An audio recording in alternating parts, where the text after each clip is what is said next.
Former British Cabinet Minister Peter Haines says he has evidence that international law firm Hogan Lovells was complicit in covering up serious financial crimes by SARS Commissioner Tom Moyane. Haines delivered a speech in Britain's House of Lords yesterday outlining the claims against Hogan Lovells. He says he's referred the case to the UK's Solicitors Regulation Authority. Hogan Lovells has already denied Haines' allegations. ENCA's Ollie Barrett spoke to Haines in London. Have been provided with evidence again from whistleblowers inside the South African system about the role of Hogan Lovells, a reputable international law firm who effectively whitewashed corrupt behaviour within the South African Revenue Service on the part of its head Tom Moyane and its deputy Joseph Magwakwa. And that, frankly, that is unacceptable. And I would expect Hogan Lovells, like KPMG, like Bell Pottinger, like McKinsey, like SAP and HSBC before them, to apologise for this unacceptable role.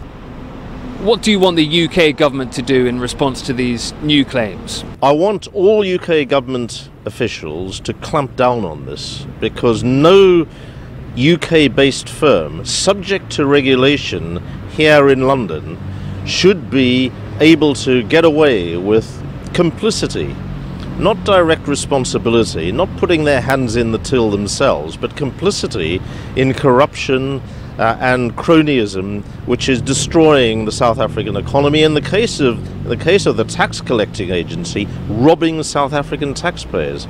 This is very serious, because this money that has been looted from the country, including from its revenue service, by its heads, is actually stopping schools being built, stopping health services being improved, stopping houses being built. It's completely criminal, frankly.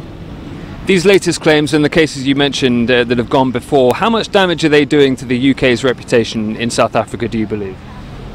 The UK government and our High Commission in Pretoria has made it clear that these companies are acting contrary to British policy, and that's good.